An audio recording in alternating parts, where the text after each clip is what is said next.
ஆண்டவர் குரலை கேட்டிடுவீர். உங்கள் இதயத்தை கடினப்படுத்தாதீர். ஆண்டவர் குரலை கேட்டிடுவீர். வாருங்கள், ஆண்டவரை புகழ்ந்து பாடுங்கள்.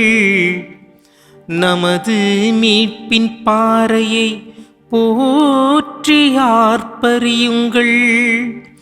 நன்றியுடன் அவர் திருமுன் செல்வோம். புகழ் பாக்களால் அவரை போற்றி ஆர்ப்பரிப்போம்.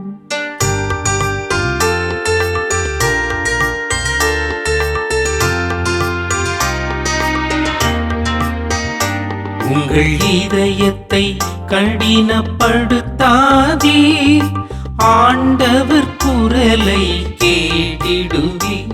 உங்கள் இதயத்தை கடினப்படுத்தாதீர். ஆண்டவர் குரலை கேட்டிடுவீர். வாருங்கள், தாழ்பணிந்து அவரை தொழுவோம். நம்மை உருவாக்கிய ஆண்டவர் முன் முழந்தாளிடுவோம். அவரே நம் கடவுள், நாமோ அவரது மேய்ச்சலின் மக்கள். நாம் அவர் பேணி காக்கும் ஆடுகள். இன்று நீங்கள் அவரது குரலுக்கு செவி கொடுத்தால் எத்துணை நலம். அன்று மெரிபாவிலும் பாலை நிலத்தில் மாசாவிலும் செய்தது போல் உங்கள் இதயத்தை கடினப்படுத்திக் கொள்ளாதீர்கள். அங்கே உங்கள் மூதாதையர் என்னை சோதித்தனர். என் செயல்களை கண்டிருந்தும் என்னை சோதித்து பார்த்தனர்.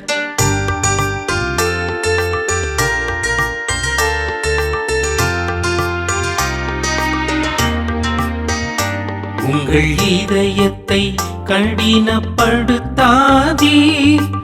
ஆண்டவர் குரலை கேட்டிடுவீர். உங்கள் இதயத்தை கடினப்படுத்தாதீர். ஆண்டவர் குரலை கேட்டிடுவீர். உங்கள் இதயத்தை கடினப்படுத்தாதீர். ஆண்டவரின் குரலை கேட்டிடுவீர். கத்தோலிக்க திருஅவையினுடைய பாரம்பரிய ஒரு அழைப்பு பல்லவி இந்த திருப்பாடல் 95 இருக்கிறது. ஒவ்வொரு நாளும் கத்தோலிக்க திருஅவை தன்னுடைய அதிகாலை ஜெபத்தை துவங்குகிற போது இந்த திருப்பாடல் 95 இருக்கிற அழைப்பு பல்லவியை தன்னுடைய அழைப்பாக கொண்டு ஆரவாரமாய் கடவுளை புகழ்ந்தேத்துகிறது. வாருங்கள், ஆண்டவரை புகழ்ந்து பாடுங்கள், நமது மீட்பின் பாறையை வாழ்த்தி ஆர்ப்பரியுங்கள் என்கிற அழைப்பு பல்லவியோடு ஒவ்வொரு நாளும் கத்தோலிக்க திருஅவை பாரம்பரியமாக தன்னுடைய அதிகாலை ஜெபத்தை துவங்குகிறது. அன்புக்குரியவர்களே, நாம் வழிபடுவது மீட்பின் பாறையை. இந்த திருப்பாடல் சொல்லுகிறது மீட்பின் பாறையை என்று சொல்லி. நாம் வழிபடுவது இந்த மீட்பின் பாறை. பாறை யார்? இயேசு கிறிஸ்து. மீட்பை கொண்டு வந்த மீட்பர் இந்த பாறை இயேசு. பாறை என்பது அடித்தளத்திற்கும் உறுதிக்கும் பாதுகாப்புக்கும் அடையாளமாய் இருக்கிறது. எத்தனை புயல் வீசினாலும் எவ்வளவு அலைகள் எழுந்து வந்தாலும் அசையாத ஒரு அடித்தளமாக இந்த பாறை இருக்கிறது. ஆக இயேசுவின் மீது, இயேசு என்கிற பாறையின் மீது நம் நம்பிக்கை இருக்கிற போது நம்முடைய ஜெபங்கள், நம்முடைய ஆராதனைகள், நம்முடைய புகழ்ச்சிகள், நம்முடைய வழிபாடுகள் இவையெல்லாம் வெற்று சடங்காக இல்லாமல், வெறும் உதட்டளவிலிருந்து எழுகின்ற ஒன்றாக இல்லாமல், உள்ளத்திலிருந்து வருகிற உள்ளார்ந்த வழிபாடாய், ஆவியிலும் உண்மையிலும் வழிபடக்கூடிய ஒரு வழிபாடாய், நன்றியின் வழிபாடாய் அது இருக்கும். அன்புக்குரியவர்களே, இந்த திருப்பாடலினுடைய முதல் ஜெபத்திற்கான எல்லா முக்கிய கூறுகளும் இந்த திருப்பாடலிலே இருக்கிறது. நம்முடைய உடல் மொழிகள், முழந்தாள் படியிடுதல், குனிந்து வணங்கி ஆராதித்தல், புகழ்ச்சி செலுத்துதல், நம்பிக்கையோடு ஜெபித்தல், ஆழமாய் அவரிடத்துல சரணடைதல் என்கிற ஜெபத்தினுடைய முக்கிய கூறுகள் எல்லாம் இந்த திருப்பாடல் முழுவதும் இலையோடி இருப்பதை நம்மால் புரிந்து கொள்ள முடியும். இந்த திருப்பாடலுடைய 2ஆம் பகுதி என்பது மிக கடினமான ஒரு பகுதியாய் இருக்கிறது. மிகவும் தேவையானது, அதே நேரத்தில் மிக முக்கியமானது, அதே நேரத்தில் கடினமான ஒரு பகுதியாக இருக்கிறது. கடவுளுடைய வார்த்தைகளுக்கு, கடவுளுடைய குரலுக்கு கீழ்ப்படியக்கூடிய ஒன்று. மெரிபா, மாசா என்கிற 2 பழைய ஏற்பாட்டு அடையாளங்கள் நம் முன் இருக்கிறது. மெரிபா என்பது வாதிடுவதையும், மாசா என்பது சோதிப்பதையும் குறிக்கிறது. கடவுள் நமக்கு எத்தனை அருஞ்செயல்கள் செய்திருந்தாலும் கூட கஷ்டங்கள் வருகிற போது அதையெல்லாம், அவர் செய்த நன்மைகளை எல்லாம் மறந்து அவரோடு வாதிடுவதும் அவரை சோதிப்பதும் நம்முடைய இதயத்தை கடினமாக்கும். இப்படிப்பட்ட கடினமான இதயத்தை கொண்டிருக்கிற நாம் எல்லாம் ஒரு அமைதியான நிலைக்குள்ளாய் வந்து இந்த இறைவனுடைய குரலை கேட்க வேண்டும். இரைச்சல் நிறைந்திருக்கிற உலகிலே மென்மையான இதயமும் அமைதியான இதயம் மட்டும்தான் கடவுளுடைய குரலை கேட்க முடியும் என்பதெல்லாம் இந்த திருப்பாடல் நமக்கு கொடுக்கிற சிந்தனை துளிகளாக இருக்கிறது. இறைவசனம் 6:7 அழகாய் சொல்லுகிறது, நாம் முழந்தாள் படியிட்டு ஆராதிப்பதும் அவரை குனிந்து வணங்கி ஆராதிப்பதும் என்பதும் நம்மை முழுவதுமாய் கடவுளிடத்தில் சரணாகதியாக்குவதன் அடையாளமாய் இருக்கிறது. ஆராதனை என்பது ஏதோ ஒரு புகழ்ச்சி செலுத்துவது மட்டுமல்ல, மாறாக நான் கடவுளை மட்டுமே சார்ந்திருக்கிறேன், கடவுளை மட்டுமே என்னுடைய சார்ந்து இருப்பு இருக்கிறது என்பதனுடைய முழு சரணாகதி நிலைமையாக என்னை வெறுமையாக்குவதன் அடையாளமாய் இருக்கிறது. இன்றைக்கு நாமும் கூட ஆலயங்களிலே முழந்தாள் படியிடுகிறோம், தலை குனிந்து வணங்கி ஆராதிக்கிறோம், தண்டனிட்டு வணங்கு. இதெல்லாம் எதை குறிக்கிறது என்று சொன்னால், கடவுள்தான் எல்லாம் வல்லவராக இந்த உலகை ஆளுகிற அதிபதியாக இருக்கிறார். எனவே அவரை சார்ந்துதான் நான் இருக்கிறேன், இயங்குகிறேன். அவரே எனக்கு வாழ்வு என்பதன் அடையாளமாய், என்னை சரணாகதியாக்குவதன் வெறுமையாக்குவதன் அடையாளமாய் இருக்கிறது.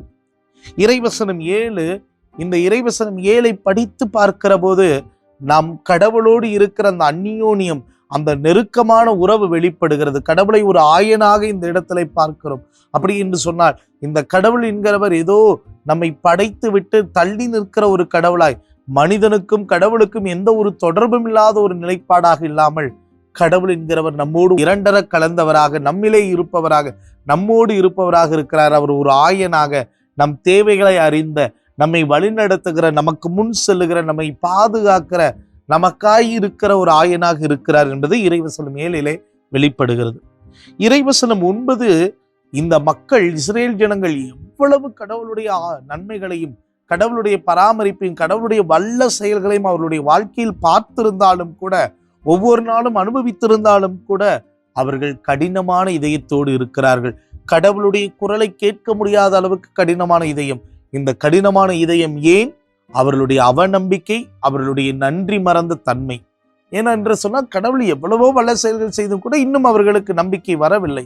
அவர்கள் அவநம்பிக்கையோடு வாழ்ந்து கொண்டு இருக்கிறார்கள். அதே போல கடவுளுடைய எல்லா பராமரிப்பு செயல்களையும், அவர் உடன் வந்ததையும், அவருடைய ஆழமான நன்மைக்கான காரியங்களையும் அவர்கள் மறந்து விட்டார்கள். அற்புதங்களை, அதிசயங்களை பார்த்த பிறகும் கூட அவர்கள் எல்லாவற்றையும் மறந்து விட்டார்கள். அதனால்தான் அவர்கள் கல்லாலான இதயத்தோடு இருக்கிறார்கள் என்பது இந்த திருப்பாடலிலே வெளிப்படுகிறது. ஆக அன்புக்குள்ளே, இந்த திருப்பாடல் 95 தியானிக்கிற போது நாமும் கடவுள் மீது ஆழமான நம்பிக்கை வைப்போம். ஏனென்று சொன்னால், நம்முடைய ஜெபங்கள் எல்லாம் கடவுளோடு இருக்கிற உறவை ஆழப்படுத்த வேண்டும். அந்த உறவு ஆழப்பட நம்முடைய நம்பிக்கை அதிகமாகிக் கொண்டே இருக்கும். ஏனென்று சொன்னால், இந்த கடவுள் நம்முடைய வாழ்க்கையில இதுவரை எண்ணற்ற நன்மைகளை செய்திருக்கிறார். எனவே இந்த மீட்பின் பாறையை சார்ந்திருப்பதிலும், அவரை நம்பி இருப்பதிலும் நமக்கு எந்த ஒரு சந்தேகமும் வேண்டாம். ஏனென்று சொன்னால், கடவுள் நம்முடைய மீட்பின் பாறையாக இருக்கிறார்.